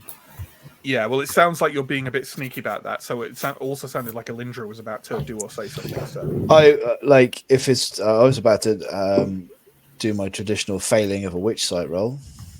Sure, yeah. So it's vigilant modified by their discreet. Okay, well, Argaton's discreet is just flat. It's just 10. Okay, and then I'm -4 for the heavy armor, which we just figured out was a rule. So I need a 6, and I get a 16. So yeah, I have, as tradition dictates, failed my witch sight roll. I'll take my corruption now. Absolutely fine. Sure. No, we only take corruption on successful. Oh, we construed that, didn't we? Okay, cool. It's not entirely clear in the rule book, but we agreed on that early on because it's like, if you haven't managed to affect reality, how does reality snap back on you? You know what I mean? So that certainly feels a lot more reasonable now that I'm following the armor impedance rules. So yeah. Sure. Okay, yeah. Anton, how do you react to Askarai's mention of this? I'll sort of raise an eyebrow, which presumably Askarai can see in the darkness, and I will go over and offer medical assistance with a sort of a view discreetly sort of inspecting him myself for corruption. Sure. As you come over, he kind of notices you and kind of like peers through the darkness and says, Is this Father Anton? It is. It's been quite a few months. It has. A friendly face from the Curia. I will gladly take your ministrations, Father. I have been waiting here for some days in the hope that other bold Ambrians would make their way here. You're right up close to him now, and are you actually going to make a medicus roll on him as well at the same time? I don't think I can not make a medicus roll now, but yeah. Sure, yeah. We'll go ahead and make a medicus roll, and also you're really up close to him now, so make a vigilant roll at +2. Okay, medicus roll first. That is a pass. And vigilant roll is also a pass. Okay, well, first off, you see no signs of corruption on him. Okay. At all, whatsoever. He's, as I said, he's lean and he's gaunt and he's a bit battered, but he seems in surprisingly good health for what he's been through. You see some signs of malnutrition and stuff, but Marvello has already given him some food and water. As you are attending to him, he's talking, and he's not just talking to you, he's talking to Marvello, who stood nearby as well. And I suppose most of you, all of my companions perished largely on Yepheron. When I arrived here, I was in no shape to enter on my own. I was meditating for guidance from Prios in the sheltered darkness. Captain, I will not deny my initial instructions were to secure the path to Symbar for the Sun Church above others, all others. This visibly surprises a number of people stood around. You can get the. In fact, let's have everyone make a cunning roll to see how they interpret this surprise and whether they can gain a bit more of an insight to it. And give me a thumbs up if you. Arendar, yes. Chris, yes. I got another 20, whatever that. Not you then. So Arendar and Steo, the Rangers just seem surprised that this would happen in general. Marvello and Lindra seem more surprised that he's saying this out loud.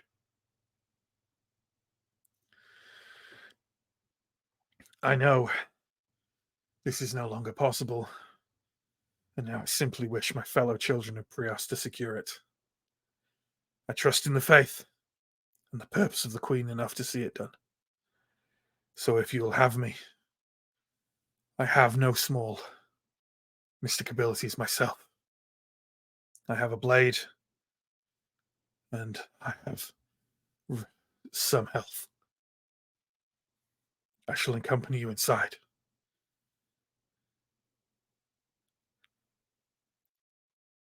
Are you sure you're well enough, sir?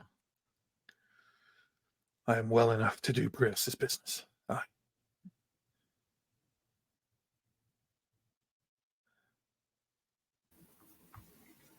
I dare say that you would be a useful fellow on this quest.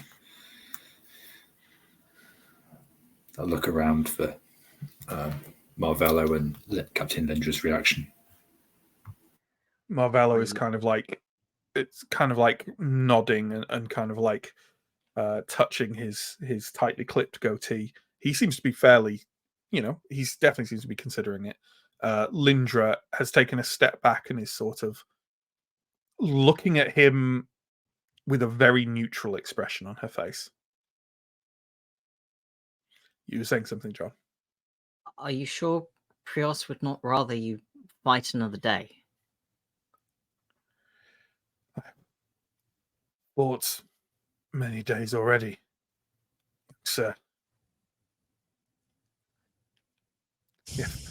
It is my destiny to fall beneath Carvosti in the service of Prios and the Queen. I am comfortable with that. You're not very well going to sit in the darkness by this gate until death takes you. And you're not going to make your way on your own back to the entrance to these caves. I sort of turn to the others and be like, I don't see what he's going to do but come with us.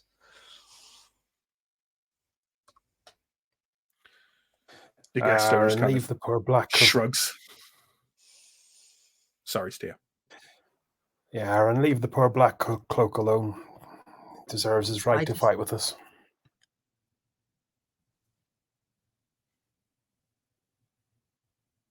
Was someone else going to talk there? Sorry. Maybe not. I thought I heard someone. Never mind. Marvello kind of waits a moment, glances back up at him and nods and says, "The more blades, the better, Father." Lindra kind of glances at Marvello briefly, looking a little bit frustrated, and then shrugs and walks forward to look at the door.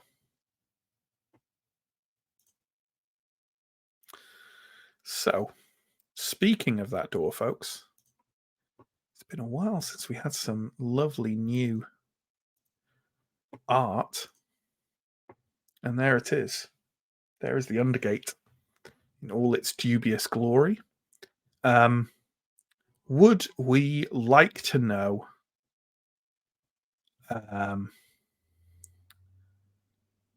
well, the scene on the front of it, it's not dissimilar to the one at Fire Maroon. There is basically what looks like a sort of rambling plain or cliff leading to a vast body of water. It's a nighttime scene. There are stars and the moon overhead. There are a number of people kind of depicted standing or seating, a number of animals scattered around both on land and sky, and sort of it's very corroded and faded, but all the details can still be picked out enough to identify what everything is.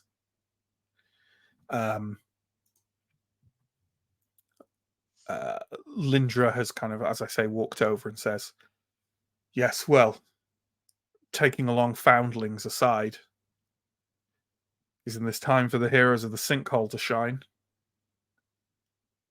You have the code, you have the mechanism, no? Oh, do you not have that information? Do you have it or not?"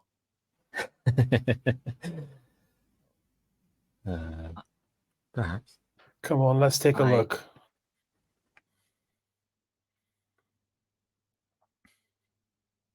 John, you were saying something? I turn to Yosefia. Well, I suppose. I don't know the mechanism, though, so all I can do is give you this aid to memory that was told to me. It's time for that. Yes. The horseman canters 2 paces east.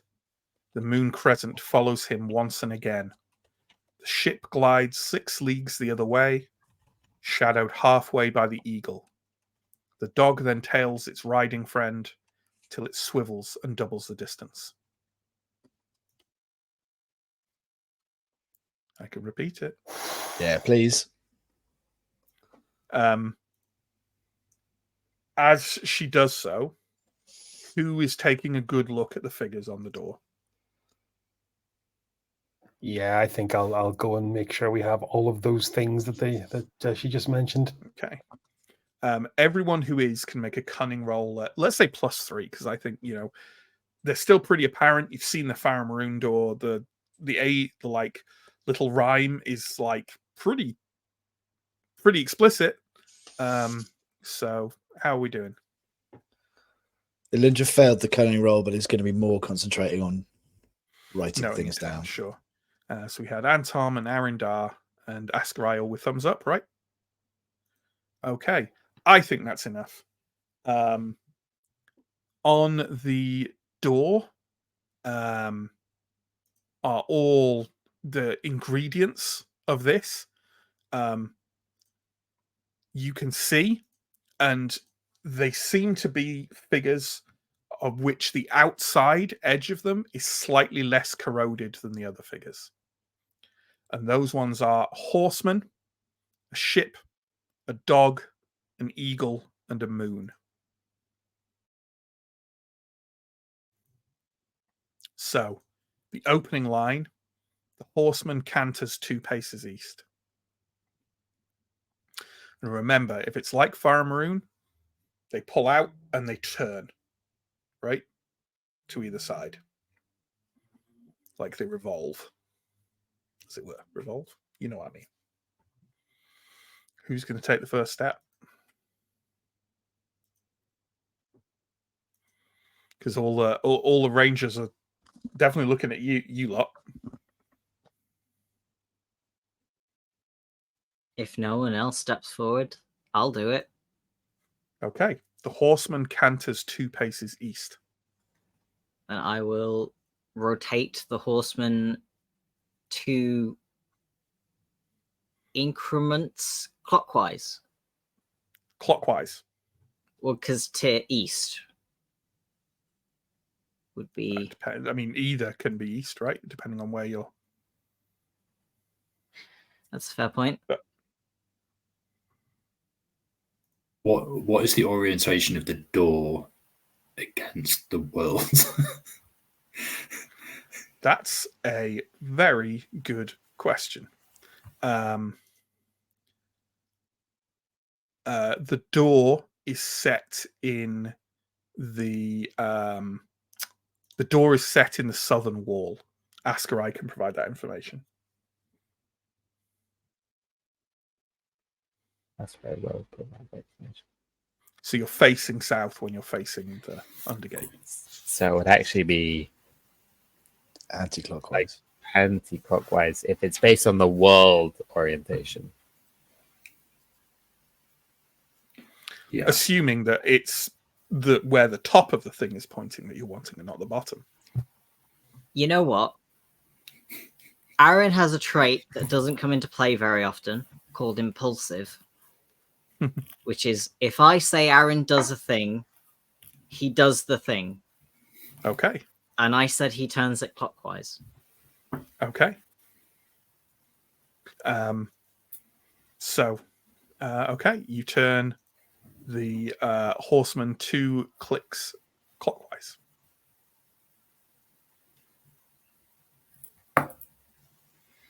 The moon crescent follows him once and again. I'll move the moon crescent 4 in the same direction. So clockwise. Yes. The ship glides 6 leagues the other way. 6 increments anti-clockwise. Shadowed halfway by the eagle. Eagle 3 anti-clockwise. The dog then tails its riding friend, which was 2 clockwise. Till it swivels and doubles the distance. And then 4 anti-clockwise. Okay. Can you make me a quick roll, please? That's a success. Okay, you managed to avoid your fingertips being either bruised or cut off entirely by the figures kind of rotating back at high speed and slamming back into the door. That is the only thing that seems to happen. So anti-clockwise to start with, then. Okay. Yeah. Are you repeating it precisely only opposite? Yes. Okay. You do so, and there is a deep, grinding, clunking, whirring noise, and at the end of which is one single loud crack, and a great deal of the corrosion around the rim of the door shudders and drops in a kind of gale of metal flakes over you, as the Undergate becomes ever so slightly ajar. And given that my neck is still fucking killing me, and that's a nice point to end, I think we will end the stream there. With the Undergate and the tunnels below Carvasti awaiting us. Finally, it's been a long journey, folks. Shove some comments or questions in the chat if you want them addressed. In the meantime, promo stuff, links below, YouTube, Twitch, Yowling Cat, all these things, all of these are vectors upon which we can be found. There's also links to Patreon, Discord, social media. We also have a merch store up and around nowadays. We run a number of weekly campaigns. Vason is on Mondays, Symbaroum is on Wednesdays, and Wicked Ones is every alternate Thursday. And shortly that will also alternate with a returning Big Wet. So there we go. Ow, that's precisely the area of my neck that hurts, obviously. And also some disemboweling and some claws. Oh my god. What a nightmare creature. Ow, ow, ow, ow, ow. He will literally draw blood if I let him sit here for longer than 5 minutes. So, I can't remember where I was. One shots. We do one shots monthly. The latest of that was Grok, which is a lovely little indie TTRPG. We did that this Sunday just gone. Check that out still on Twitch. It'll end up on YouTube at some point soon. Sunday, the 3rd of December, Johnny will be doing more of his Space Age Call of Cthulhu one-shots and shenanigans. And there'll be more to come in the new year. Lots of stuff. Yeah, I think that's it. Have we got any thank yous for me to deliver? No one loved us today. So, comments, questions, please, John. Ow, my God. Sam, it's the guardian of the Undergate. It's the guardian of my own fucking comfort and health. That's what it is. Don't kick food is impulsive, like an opt-in to a DM who's like, nope, whatever you said happens, no takebacks. Yeah, I think that's like the general idea of it, but I forget that he has it. And also, since my days of like World of Darkness, I am sort of cordially against any kind of merit and flaw type mechanism in games, because I'm always feel a bit like that's just part of your character. Like, either you have it or you don't. Like, don't expect me to give you points for flaws, and don't expect. But I can see in a lot of modern games they do end up being more like a non-ability to a certain degree, and that's kind of fine. But yeah, I think that's exactly what it is, and I always forget it. So. Yeah. How many of those flaws do we kind of have in the party? Because there's impulsive, and then Steo's old, right? Mm-hmm. Which elderly, is I think is the elderly. Which impacts I have the another dice one as well. I have two because of course you've got like enemy sort of thing, haven't you? Yeah, I've an what's it called? Yeah. Ow. Okay, Enemy. no. You have an arch enemy? Yeah. Who's your arch enemy? Yeah, Dunno. John took Oh. one of those flaws that is a fucking nightmare for any DM to deal with, because it's like, hey, here's a massive subplot you'll never be able to address because you're running a campaign already. So that's basically, it's just 3 points for John. See, I made Elindra like incredibly direct with how she deals with problems once a sword is drawn by nature, and Yeah. mysterious, apparently talking sword by backstory. I didn't get any points for that. I've done absolutely wrong. And that's always my kind of thing of it is like I've min-minned. Yeah. Like there is a bit more point in this, but it's always how I felt in World of Darkness. It was like, oh, my character's really socially awkward. I should get experience points for it. No, that's just your character. Like, I'm kind of cordially against them, but everyone, players love them because they give them extra XP. So the enemy loves them, so I have to tolerate them.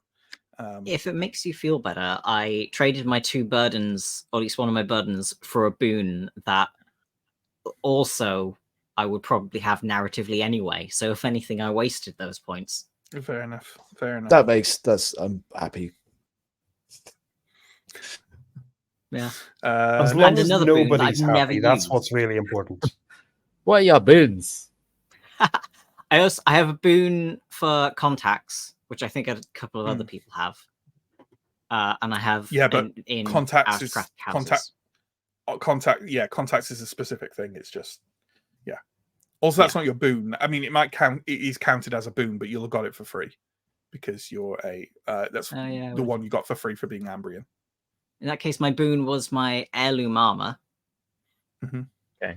And my other boon that I've never used is Escape Artist, which gives me an attempt to re-roll being grappled or ensnared.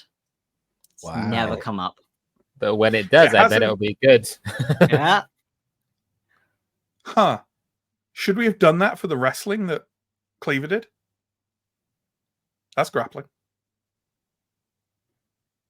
Yeah, we should have.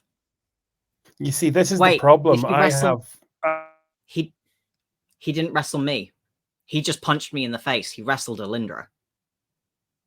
Didn't he? Oh no, the wrestle like every. Yeah, he did. He definitely did. He did. That wasn't a hold. It was a I don't know. I don't know. No, it's grappling. It's grappling. It's wrestling. It's grappling. Yeah. Oh well, if we deployed that rule, Arendar might have lived. Oh wait, oh it's fine. Nice. It's a good point. Next.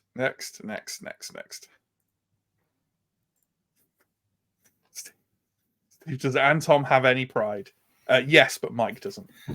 I can't remember the context for that, but yeah, no, he doesn't, and neither do I. I think it was you rolling down like the scree, and I said you. Yeah. Injuring his pride. Got no grace for sure. Yeah. No, you can remember it via this simple kind of like thing. Anton has no pride. Mike has no shame. That's the orientation there of stuff. I And sometimes worry, horseman... Mike, that people just think I'm bullying you. Well, whereas in fact I'm bullying you. I'm bullying you really well. You're bullying me for online clout. How does that feel?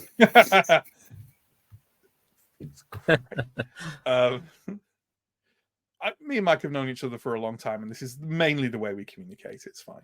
Yeah, this is what friendship looks like in the UK, right? Yeah. I do enjoy how this comment out of context is just Steve, like trash talking Mike for no reason whatsoever. Doesn't have any pride. Jeez. Look, it's what we've come to expect from Steve. That guy's brutal. He's toxic influence, Steve. He's an absolute tyrant. A vicious. He's an asset tyrant. That's what he is. You are, yeah. It is trash talking Anton rather than, yeah. Next, there are going to be brain parasites in the water. I just know it. Turns out not, or if not, at least delayed. Yeah, two sessions time. We're gonna reveal the tiny post-it note where Matt noted down who drank the water. Hey, we just got a warning that we're not streaming. Looks like we're streaming on. Oh no, it's not. No, we're offline. Oh no, we're offline. I think we're back. Wrap it up. Are we back? What's happening? We are back. It's fine. Just glitched Hello, out. everyone. Yeah. Look, all I'm saying is I have family members who consumed or absorbed parasites via various means, and the parasite didn't eat their spine until about 20 years later. So, these things can have a real delayed effect. We'll get to the last book in the campaign, like the pivotal final battle, and it's just like, yeah, you are no longer in control of your own nervous system. Yeah, you're fucking. What's the? Oh my god, what are the like head jellies in Futurama? The brain slugs. The brain slugs.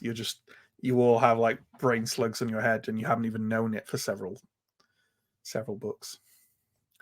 Hey, Baldur's Gate 3 reference here. If anyone wants it, free Baldur's Gate 3 reference, the lithids, all that stuff. That was fun. 42 heroic spelunkers.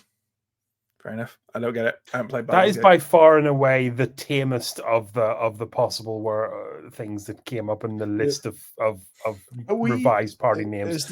It's the branding exercise for the party. Can we be the heroes of the Rift? It does sound cooler. It does sound cooler. Are we sure this is a Baldur's Gate reference? Because as far as I can tell, it isn't related to anyone wanting to fuck one of the characters. I think the brain slug was the Baldur's Gate reference. Oh, okay. Never mind. But I'm sure there's something we could say about alternate uses for the word spelunking. And also this one. I was hoping no one was going to flash that one up. Thank you. You just sent Mike off stream. With disgust. Stephen, we're sorry if you took offense at your friends being eaten. Yeah. I thought she was awfully pissy. No, that's perfectly fair. That's perfectly fair. Why have we just got a whole heap of people watching right now at the end for no reason? Did we get raided? I want to know. No. Well, hello. Set up stream elements so we get informed. I think it might be a false one because Twitch itself is definitely not saying that many people. Don't Kick Food. What is GMing but project management? Well, I'm project trying to think of management is something fun. pithy. People like GMs, so clearly it's not the same thing. Yeah, that's actually fair. Yeah, Fewer Gantt charts. Yeah, I feel like- I don't use Gantt charts in this. at least not on stream. No, No, I I think mean I we're use on Excel sheets. Sure. We're on track to finish this campaign on time and under budget. I mean, you're leaving out the third corner of the triangle there with quality. You know. Well, the net promoter scores don't lie. I don't know what they say, but they don't lie. No. Anything else? Steve, borrowing a line from the Grok one shots. If you think things can't get any worse, that's because you lack imagination. Yeah, absolutely. Well, I'm sure everything under Carvosti will be smooth sailing. And on that note, no, Finn, go ahead. I was just going to say, I'm sure that this is the nice cave. Yeah, it definitely will For be. sure. There'll be nothing threatening down there whatsoever. And on that note, thanks for watching, folks. We should be on next week. I don't think we've got a break planned, although maybe my head's going to fall off, so we'll just have to play it by ear. I believe we've got Wicked Ones tomorrow, right? John and Sam? Yeah. Yep. Cool. And Chris as well. I'm in Wicked Ones as well. I got there! That's not the voice his character uses. Close. Not yet, anyway. So tomorrow, Wicked Ones, the laryngeal scraping episode where all the characters will put on voices. Okay, that's enough. No, go. It's the one where we bury into a new tunnel and the entire dungeon is flooded with helium. Yes, that sounds good. All right. Thanks for watching, folks. Thanks for taking part. We will see you next week. Take care. Stay safe. Goodbye.